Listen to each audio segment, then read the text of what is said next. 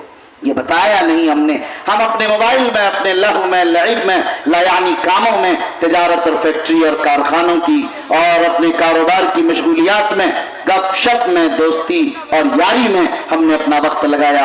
اپنی اولاد کی تعلیم میں، اس کی تربیت میں، ان کے روشن مستقبل میں، ان کی آخرت کو سنوارنے میں ہم نے اپنا وقت لگانا چھوڑ دیا۔ ہماری ذمہ داری ہے مکتب سے آنے والا بچہ، مدرسے سے لوٹ کر آنے والا بچہ، اسکول اور کانوینٹ سے آنے والا بچہ کافی نہیں ہو گیا، اب آپ کی ذمہ داری ہے ان کے سبق کو، ان کے ٹاسک کو، ان کے ورک کو دیکھیے وہ کیا کر رہا اور کیا نہیں کر رہا، کہاں جا رہا اور کہاں آ رہا ہے، اس کا پورا نظام آپ کے ہاتھ میں ہونا چاہیے، اس کے پوری حرکت پر آپ کی پوری نگاہ ہونی چاہیے، یہ آپ کی ذمہ داری ہے، یہ تربیت کا حصہ۔ بہرحال چوتھی اور آخری بات جو مجھے کہنی ہے اور یہ کہہ کر میں اپنی بات ختم کروں گا کہ میرے بھائیوں دیکھیے آج ملک کے جو حالات ہیں یہ حالات مشکل ہیں، ایمان پر صرف حملہ نہیں، ضمیر پر صرف حملہ نہیں، تہذیب پر صرف حملہ نہیں، ہمارے اداروں پر صرف حملے نہیں، ہمارے افراد و اشخاص پر صرف حملے نہیں، بلکہ سرے سے ایمان اور اسلام کے وجود کو اس ملک سے مٹا دینے کی کوششیں ہندوتوا نے کر رکھا ہے، جس کے لیے آپ دیکھ رہے ہیں آئے دن کہ انہیں کوئی چیز اچھی نہیں لگتی۔ ظاہر ہے کہ اس کا مقابلہ مسلمان کریں یا اپنے گھروں میں بند ہو جائیں، 2 راستے ہیں، لیکن یاد رکھیے گھروں میں بند ہونا ہے تو اس کا حل نہیں، اس کے مقابلے کی ضرورت ہے، مقابلے کی 2 راستے ہوتے ہیں۔ یاد رکھیے تاریخ بتاتی ہے کہ 1857 میں انگریزوں سے مقابلے کے لیے مسلمانوں نے یہ راستہ اختیار کیا تھا، اس ملک کے تمام شہری نے، ہندو مسلمان سب مل کر انہوں نے لڑائی لڑی اس ملک کو آزاد کرنے کے لیے۔ جب دیکھا کہ ہم اس میں ناکام ہو گئے تو پھر انہوں نے ادارے قائم کیے، لیکن آپ نے دیکھا چند سالوں بعد قائم کیے۔ سمجھیے بات کو، جب حالات آتے ہیں، آندھیاں آتی ہیں، طوفان بلاخیز آتا ہے، اسے گزار دینا چاہیے کہ وہ گزر جائے، جب وہ گزر جائے پھر اس کے بعد کام کرنا پڑتا ہے، اور اس کا راستہ صرف اور صرف تعلیم ہے۔ تعلیم کے بغیر آپ کوئی مقابلہ نہیں کر سکتے، صرف تعلیم ہی اس کا واحد حل ہے۔ لائف ٹائم اگر کوئی حل تلاش کرنا چاہتے ہیں تو تعلیم ہے کہ تعلیم کے زیور سے اپنی اولاد کو، اپنی نسل کو، اپنے سماج کو آراستہ کر دیجیے۔ اسلام اقرا کا پہلی وہی ہے، انما بعثت معلما، آقا و مولا سرکار دو عالم کا اعلان امتیاز و افتخار اور تمغہ ہے، انہوں نے کہا تھا میں معلم، پڑھانے والا بنا کر بھیجا گیا۔ اسلام نے پوری دنیا میں علم کو عام کیا، فنون کو ایجاد کیا، ترجمے کیے، مکہ اور مدینہ اور بصرہ و کوفہ اور بغداد پھیل گئے، علوم سے بھر گئے۔ آپ نے دیکھا خلافت بنو عثمانیہ کو، خلافت بنو عباسیہ کو، سارے کے سارے علوم اور فنون کے ترجمے ہوتے چلے گئے۔ یہ اسلام کا مزاج تھا در حقیقت، لیکن سمجھنا اصل یہ ہے میرے بھائیوں کہ آپ آج ان چیزوں سے دور چلے گئے، ان چیزوں سے آپ دور چلے گئے، آپ نے قرآن پڑھنا چھوڑ دیا، قرآن کو سمجھنا چھوڑ دیا، قرآن کی تعلیمات پر عمل کرنا چھوڑ دیا۔ شیخ الہند نے مالٹا کے جیل سے آنے کے بعد یہی تو کہا تھا کہ اگر قرآن کو نہ چھوڑتے تو آج یہ ذلت و پستی نہ ہوتی، صرف ایک یہی وجہ ہے، ہم میں قرآن کو ہم نے چھوڑ دیا اور نہ انتشار و اختلاف ہمارے جڑوں میں گھس گیا، ہمارے گھروں میں داخل ہو گیا۔ ظاہر ہے اس بنیاد پر ہمیں چاہیے کہ ہم تعلیم کو اگر اپنا لیں پوری قوت کے ساتھ۔ آج تعلیم کی صورتحال اس قوم کی کیا ہے؟ 48% مسلمانوں کے بچے آج جاہل ہیں، ان پڑھ ہیں، نہ خاندان، وہ الف با بھی نہیں جانتے۔ 52% پڑھے لکھے، اب اگر اس کا جائزہ لیں تو اس میں سے بھی آپ دیکھیں گے کہ 10ویں تک پہنچتے پہنچتے ہمارے 17 بچے رہ جاتے ہیں، گریجویشن تک پہنچتے ہوئے 4% بچے رہ جاتے ہیں۔ جب 4% بچے گریجویشن تک پہنچ رہے ہیں تو اعلیٰ تعلیم کے لیے ظاہر ہے کہ کیا ہوگا۔ پھر بھی ہم تلاش کرتے ہیں ہمارا IAS، ہمارا IPS نظر آئے، ہمارا انجینئر اور ڈاکٹر نظر آئے، ہمارا CA اور چارٹر اکاؤنٹ نظر آئے۔ بتائیے کیا یہ ممکن ہے؟ جب 4% آپ کا گریجویشن پاس کر رہا اور اعلیٰ تعلیم میں جا رہا ہے تو اندازہ کیجئے، آپ یقین تصور کیجئے کیسے نظر آئیں گے۔ 96% جو لوگ ہیں ان کے نظر آئیں گے یا آپ کے نظر آئیں گے؟ اس لیے آپ اپنی تعلیم کو بڑھائیے، اپنی تعلیم کو بڑھائیے اور اس کی پوری نگرانی کیجئے کہ معاشرے کا ایک بچہ بھی تعلیم کے وقت راستے پر، چوراہے پر، گلیوں میں، باغوں میں، پھلواری میں، میدان میں کھیلتے کودتے چلتے پھرتے اگر نظر آ جائے، آپ ان کے گٹے کو تھام لیجئے اور اس کو پوچھئے کس کا بیٹا ہے، اس کے گھر لے جائیے، یہ کیوں نہیں پڑھ رہا، اس کا حل کیجئے۔ اگر آپ اس طرح حل کریں گے تب کام ہوگا۔ آپ اپنے بچے کو پڑھا لیں کافی نہیں ہوگا، سماج کے ہر بچے کو اپنا بچہ سمجھ کر سماج کے ہر بچے کو تعلیم سے آراستہ کرنا ہوگا۔ اس کے بعد آپ جا کر کسی مقام پر پہنچیں گے۔ ایک بات اور کہہ کر میں اپنی بات ختم کروں گا کہ میرے بھائیوں یاد رکھیے، اعلیٰ تعلیم کے لیے بھی آپ کو نظام بنانا پڑے گا۔ اعلیٰ سے اعلیٰ تعلیم کے لیے کیسے ہم پہنچائیں، شروع سے اس کا نظام، اس کا لائے عمل۔ آپ کو اسلامی ماحول میں ادارے بھی قائم کرنے پڑیں گے۔ اسکول ہے، آپ ظاہر ہے اسلامی ماحول میں دینیات کے نظام کے ساتھ ایسے اسکول کالج جن کو اللہ نے دولت دی، ثروت دی ہے، انہیں چاہیے کہ ایسے اسکولز قائم کریں۔ کارخانے اور فیکٹریاں تو بہت قائم ہو گئی مگر ادارے کم قائم ہوئے۔ پورے ملک میں ہم ڈاکٹر تو بنانا چاہتے ہیں اپنی بیٹیوں کو اور اس کی سخت ضرورت ہے۔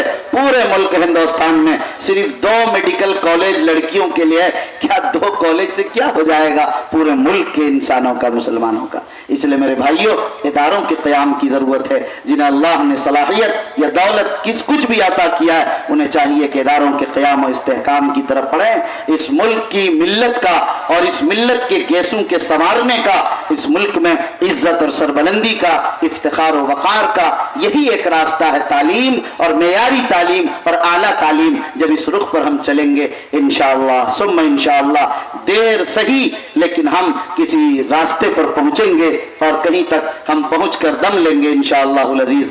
دعا کریں اللہ تعالی ہمیں اور آپ سب کو دین کی صحیح سمجھ نصیب فرمائے اور اس مدرسے کی قدردانی کی توفیق عطا فرمائے، اور اللہ تعالی ہمیں اس موقع پر یہاں سے جو پیغام ملا ہے اس کو لے کر جب جائیں تو ہمیں اس پر عمل بھی کرنے کی توفیق نصیب فرمائے۔ آمین۔ وآخر دعوانا ان الحمدللہ رب العالمین۔